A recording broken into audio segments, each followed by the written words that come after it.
Hello student, तो आप लोगों को आज हम एक नया सवाल बताने वाले हैं। 96% सल्फ्यूरिक अम्ल का आपेक्षिक घनत्व 1.84 है। इस अम्ल की मोलरता एवं नॉर्मलता की गणना कीजिए। तो आइए देखते हैं यह सवाल किस प्रकार लगेगा। सल्फ्यूरिक अम्ल होता क्या है? सल्फ्यूरिक अम्ल होता है H2SO4। तो इसका अणुभार कितना होगा? 98।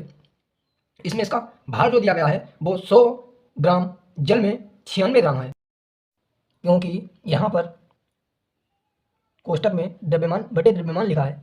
इसका अर्थ है कि यहाँ पर जो विलेय है वह भी ग्राम में है और जो विलयन है वह भी ग्राम में ही है।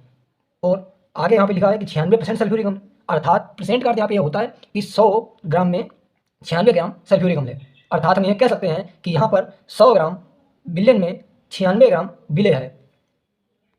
अब आगे सवाल की ओर आते हैं, देखते हैं यह सवाल किस प्रकार लगेगा। चूंकि 100 ग्राम विलयन में सल्फ्यूरिक अम्ल का भार 96 ग्राम है, सल्फ्यूरिक अम्ल का जो घनत्व दिया गया है वह 1.84 ग्राम है, इसीलिए विलयन का आयतन का सूत्र होता है भार बटे घनत्व। तो यहाँ पर जो विलयन का आयतन प्राप्त हुआ है वो 54.34 ml प्राप्त हुआ है। इस ml को हम लीटर में बदलेंगे तो हमें जो प्राप्त होगा विलयन का आयतन वो होगा 0.05434 लीटर।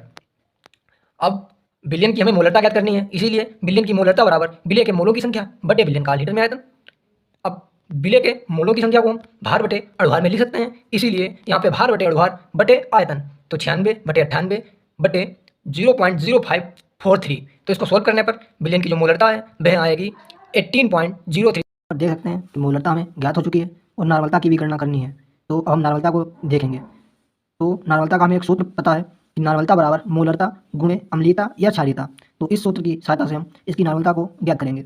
देखते हैं, यहाँ पर अम्लीयता या क्षारीयता विलेय से पता चलती है। यहाँ पर विलेय क्या है? H2SO4। तो H के 2 अणु हैं यहाँ पर, तो 2 इसकी अम्लीयता है। तो मोलरता की गुणा अम्लीयता से करने पर इसकी नॉर्मलता आएगी 36.06 ग्राम।